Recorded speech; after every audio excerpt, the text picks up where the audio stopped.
Sunday, August 11th. I don't know when this video will actually go live.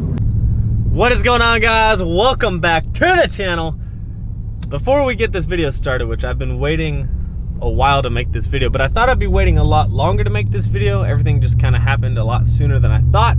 But before we get this video started, we got to do something. Can I get 2 lemon drop bangs and then... The only reason, well, 2 reasons. I need some caffeine, I'm pretty tired, but the only other reason I'm doing this is because about 75 people tagged me in some post about this guy drinking 2 bangs a day, and obviously it's supposed to be me, but it was really funny. But anyways, I thought it'd be funnier if I actually bought some Bang energy drinks on the channel.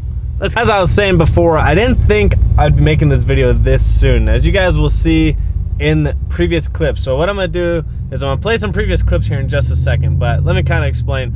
I didn't think that this video I'd be making this soon. The videos that I made about 3 weeks ago, I thought I wouldn't be putting those into a vlog for like another month or 2 months, and you'll hear me talk about that. But I did try and film some of what happened previously in order to kind of give you guys a backstory and to know what I've been doing this whole time, kind of behind the scenes. Because if you don't know, if you're new to the channel, I've been talking about this huge, big surprise that's coming for the Mustang, and it's kind of gonna change the way my Mustang drives, the way my Mustang makes power, the way that it can handle power. It's pretty much just gonna change my Mustang completely. And I kind of wanted to make it somewhat of a surprise. And when the first part of this video happened, I didn't know that the other part was gonna come so soon. This all makes sense once I show you guys the clips, and then I can kind of explain them to you. But right now I'm running to Home Depot. I gotta pick up a few pieces to finish the air to water install. So right now I'm gonna play some of these clips. Hi guys, welcome back to the channel. So today is, let me look at the date so you guys know I'm not playing. Today is Sunday, August 11th. You can see someone respond to a YouTube video, and Kennedy's texting me, but today is Sunday, August 11th. I don't know when this video will actually go live, but this video is like a precursor to a lot of stuff that's about to go down with the Mustang. So I wanted to film it before, and it'll be in like a video, I would say like a month down the road. So you're talking like the 2nd week in September, maybe the 3rd week in September. I don't know for sure. It may take longer, it may come sooner. Who actually knows? But what I'm talking about, because you guys think I'm probably crazy at this point, you're like, Dave, what the heck are you doing? I am headed to Joseph's house. Now, we're about to make a bunch of videos on the Mustang over at Joseph's because there is some fabrication that needs to be done.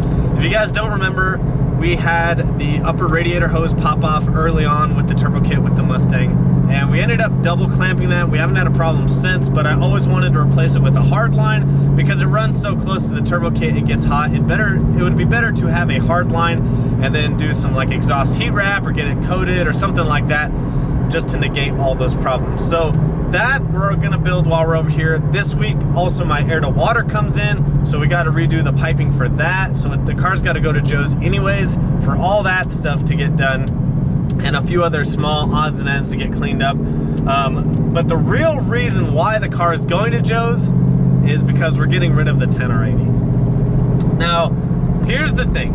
You can say what you want, you can say this, that, whatever. Here's the options you have, okay? You stick with the 10R80 until it starts slipping. Well, my tuner told me around 700 wheel horsepower, they're pretty reliable. But anything above that, you start getting like to the 800-900 horsepower, eventually it will slip. Not right away, but eventually the transmission cannot take that much power and torque. The clutch steels or disc, whatever you want to call them, will slip eventually. So I've reached out, I've talked to so many performance shops, I've talked to the best that are with the 10R80s, and essentially it came down to me and Joe deciding, and then I talked to my tuner, and that kind of just sealed the deal for me. I told him, John Lund Jr. is the one that tunes this car, and he's always known what my goals are with the car. Obviously, your goals with the car always evolve. You know, you think it's fast enough, you think you like it enough, and then something happens, you want to go faster, or you kind of want to downgrade, or you might even want to sell the car. But anyways, with my current goals that I have with the car, I want to go pretty fast with it. I always wanted to keep, I didn't always, but I wanted to keep the 10R80 for a while, and I wanted to build it. You know, the McLeod, Ray Bestos, or whatever you want to call it, they came out with the upgraded clutch steels. You know, Midnight Performance and a couple other shops, they kind of figured out what was working, you know, throwing extra clutch packs in there, machining them, doing all this stuff, throwing a converter in helps. And here's what it comes down to. You, with the price of a converter and doing the multiple clutch steels in the transmission, it comes around to like $3,500 to $4,000 installed, all the labor. Not too bad for a built transmission, but it's the longevity of that transmission that worries me. Yes, there was a twin-turbo Mustang, I forget who, but they made 1,500 horsepower. There's a couple Midnight Mustangs that make 1,200-1,300 horsepower.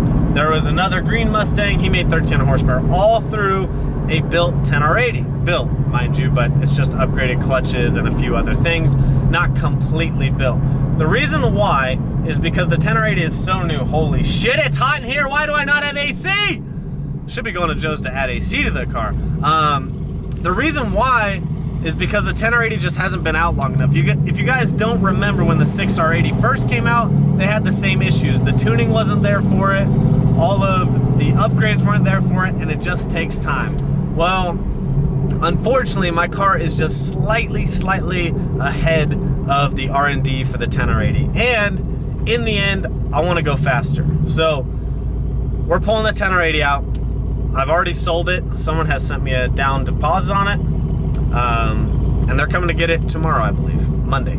Possibly Tuesday morning if we don't get it pulled in time. So we're gonna pull the drive shaft out. I already don't have an exhaust, so that's not in the way, but we gotta pull the drive shaft, pull the cross member down there, pull the transmission off, and he's gonna take the transmission and the torque converter. And we have decided to upgrade it to a Turbo 400. So, you guys, like I said, I don't know when you'll see this video because I don't want to post it for a while, and I kind of want to post it when the Turbo 400 actually comes in. But it was pretty much what it came down to, is spend $3,500 to $4,000 on a 10R80 that might still burn up the clutch disc up top, or spend a little bit more money and have a Turbo 400 that can handle this power all day. Plus, Turbo 400s are easy to rebuild, they're lighter, and it's gonna have a trans brake, and then we'll hook up a two-step. Like, the car will be totally set up to do 1/8 mile and 1/4 mile stuff. You lose a little bit of drivability, but not very much. And I don't ever drive the car on the highway. So the only reason why I didn't go with the Power Glide is because the gearing I have in the car would absolutely not work with the Power Glide. And even with the Turbo 400, I might have to change the gearing eventually, but for the meantime, the Turbo 400 should match the 315 gears in the back pretty reasonably. But like I said, once we get the car dialed in and stuff, we may have to change the gearing. But for the meantime, it should do okay. Also, the 2-speed Power Glide, you don't really lose some drivability, but you don't have drivability. I'm just kidding. You could drive it around town.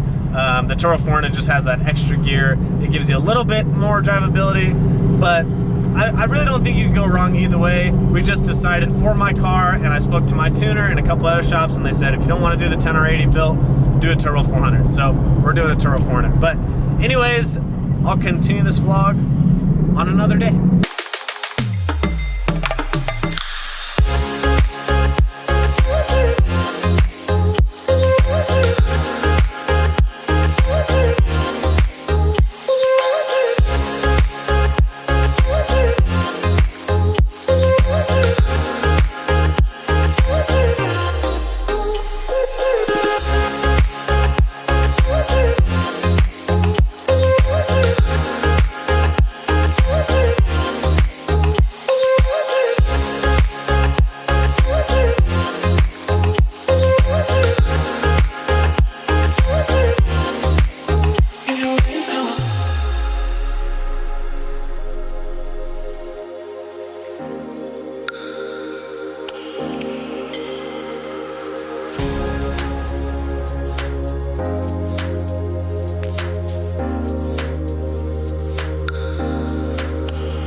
So the Turbo 400 parts have started showing up, and I actually already got the Turbo 400 and the converter. It's at the house, so I'm gonna show you guys that later.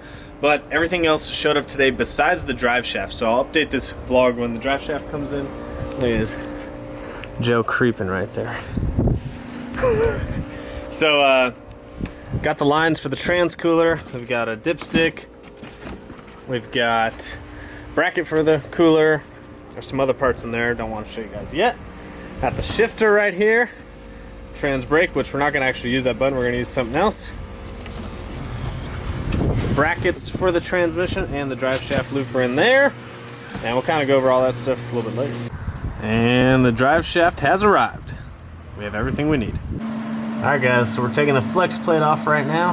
Then we're going to install the new one that was provided with some ARP bolts. As you guys saw in those clips, I was driving to Joseph's house. What had happened was, let's back up a little bit. So on Facebook, someone was talking about they wanted to purchase a 10R80 transmission. And I don't know why, but when I saw the post, it just kicked an idea in my head. I was like, what if I sold my 10R80 for enough to afford a transmission that I wanted? Something like a Turbo 400 or a Power Glide, because I had already thought about doing that transmission. And I asked the guy how much he was looking to pay for one, and I didn't realize the 10R80s actually aren't worth as much as I thought they would be. I thought it's 10R80, everyone wants that transmission, of course they're going to be worth a lot of money. That's not the case, because that Mustang just came out. The 18, 19 Mustangs just came out not too long ago, and now they're starting to be in abundance, and now you can get the 10R80 for pretty cheap, and they're everywhere. The 10R80 really isn't worth that much money, and no one has figured out yet how to swap them into like or to work with like a Gen 2 Coyote or a Gen 1 Coyote. I know there's people working on it, I know, but I'm saying no one's physically done it besides I think like one guy, and there's another company trying to make a harness for it. Anyways, it's not a big thing to put it into other vehicles yet. I'm sure people will be doing it very soon, but the 10R80 is kind of, you know, the stepchild of the 6R80 right now. Anyways, so then I started pricing out what it would cost to build my 10R80 to hold however much horsepower I wanted it to hold, and you know, to run what I wanted it to run. Well, essentially it comes down to, it's $1,500 to do one pack of McLeod clutch steels. It's $2,500 to do 2 packs. This is the average rate. You can get a little bit cheaper if your friend does it, a little bit more expensive if you have some certain shop do it. So you're at $2,500 on average. Plus, you've got to get a converter from Circle D. That can range anywhere from $1,500 up to like $2 grand, depending on how you spec it out. When I reached out to Circle D, they were actually going to help me out and give me a pretty decent price, but the average price of a Circle D converter is $1,500. So you're talking $4 grand into a 10R80 transmission. Now what I'm about to say next, some people might get real butthurt about it, but it's kind of just the facts of the matter. The 10R80 is not figured out. Mic drop, everyone calm down. In my opinion, I'm not an expert, I'm not a mechanic, I just work on my own car, I don't know what I'm talking about, but in my opinion, the 10R80 is not near as figured out as the 6R80. Reason being, 6R80 has been out a lot longer, people have proven to put it in the 7s, it's a really good transmission if it's built correctly. The 10R80, however, the only things they have out for the 10R80 is clutch steels and a converter. Nothing else, there's no like hard parts or any of that stuff like the 6R80. Now, are people working on it? Yes, there is people working on those parts, but has the 10R80 gone in the 8s? Yes. Has the 10R80 almost gone 7s? Yes. That's not the point. The point is, no one's proven that they've taken their 10R80 transmission out weekend after weekend after weekend and ran consistent high 7s, low 8 passes. First of all, the fastest someone's gone is low 8s. No one's gone 7s yet on a 10R80. Is it gonna happen? I'm sure it's gonna happen this year with the cooler weather, but you don't want to be the guinea pig. Trust me, I did this with my Hellcat. I was a guinea pig on a lot of this small shit, and it gets expensive, it gets frustrating, and your car's down for a long period of time. You don't want to be the guinea pig. Once again, there are people going fast on 10R80s. Yes. There are people going fast on stock 10R80s. Yes. But they're not out grudge racing it every weekend doing heads-up style racing. They're going to the track, private testing tunes. They're, you know, they don't drive them as much as you may think they do. They don't race it as much as you think they do. Go follow someone that has a 10R80 or a built 10R80 and tell me how much they actually race it. Or have they taken the whole summer off and not raced it at all? I'm just saying. The 10R80, yes, it's a good transmission. It can hold some power. The shifts are crazy fast. But would I want to spend $4 grand on a 10R80 that may not hold over 1,000 or 1,100 horsepower. Yes, people have made more. There's a guy, he holds the record. He makes like 1,500 horsepower. He also hasn't been to the track yet. There is people, yes, 1,300 horsepower, 1,200 horsepower, 1,100 horsepower. But the fact of the matter is, you spend $4 grand on a transmission that might not work. It might not hold the power. Just because Tom, Dick, and this other guy are holding the power doesn't mean your 10R80 is going to hold the power. It's just like I have a stock Gen 3 Coyote motor and mine hasn't blown up, but Branson's blew up within a week. It's 50-50. You don't know. These things, because they're stock, you don't know how strong they are. No one knows how strong they are. But yes, people have gone fast on them. I just didn't want to be the guy that goes fast on it and then has to throw new clutch steels back in it within a couple months. So my tuner told me, I told him how much power I want to make, I told him how fast I want to go. He said, don't waste your time on the 10R80. When your tuner tells you that, and he has built 10R80s that he tunes, it kind of tells you what to do. Listen to your tuner. It's a good idea sometimes.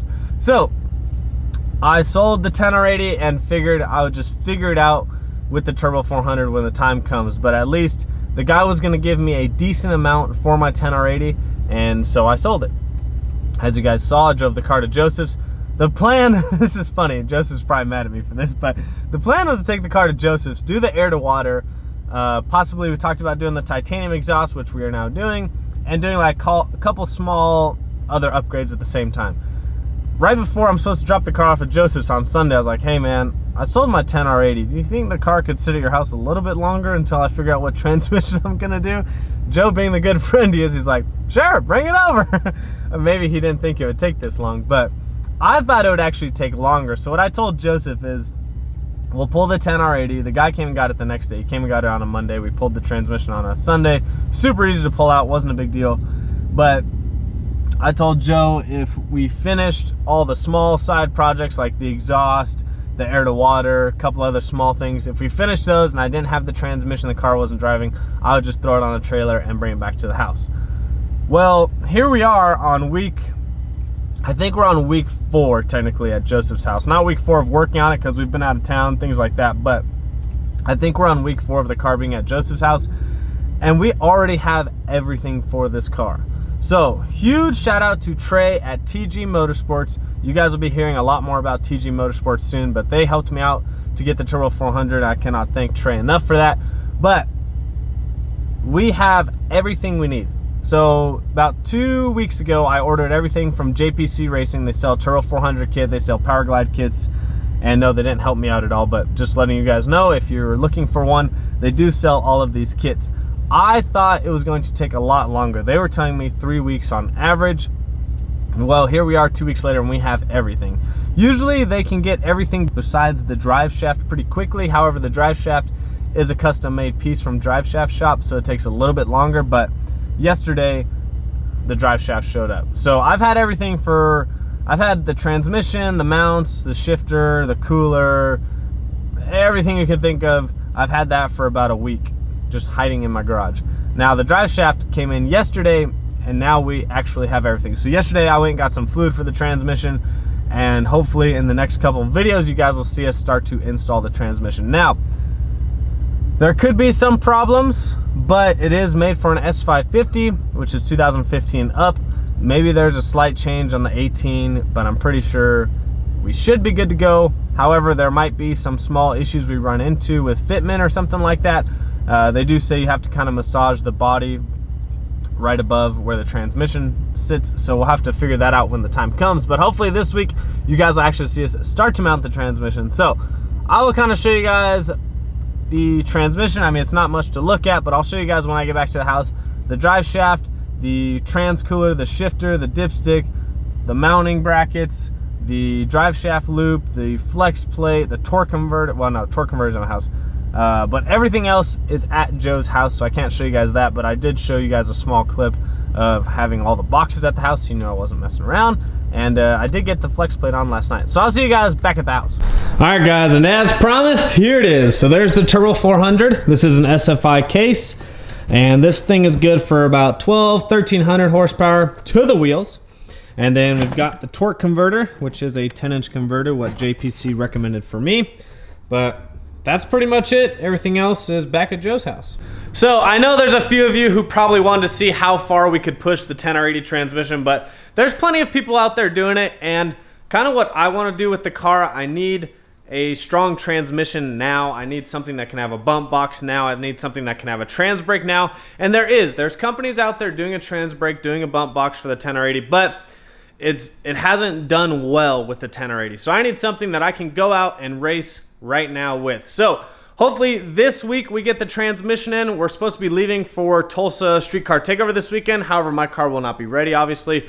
But hopefully by next week, we're gonna start having some driving videos, testing out the transmission, making sure everything works right. If you guys don't know, or you haven't been following the videos, we've done a lot of work since we've been at Joe's house. So there's a lot been going on with the Mustang, and there's a lot more stuff to come.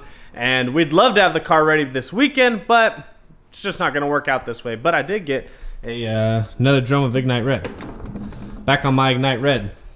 So, hopefully you guys enjoyed this video. For you guys that guessed it correctly, congrats. For those of you that didn't, congrats. So, I know you're probably thinking, okay, you have a built Turbo 400 now, you've got a single turbo kit, but you're still on the stock motor. That is correct. We're still on the stock motor. We're gonna see how fast that can go, and then we'll upgrade the motor. That's just part of racing. That's part of building a car, and that's part of progressing with the car. So hopefully you guys stick around. Hopefully you guys enjoyed that video. Huge things to come for the Mustang. We're gonna go fast. We're gonna race some people. We're gonna break some shit, and that's just how it's gonna go. So I'll see you guys on the next one.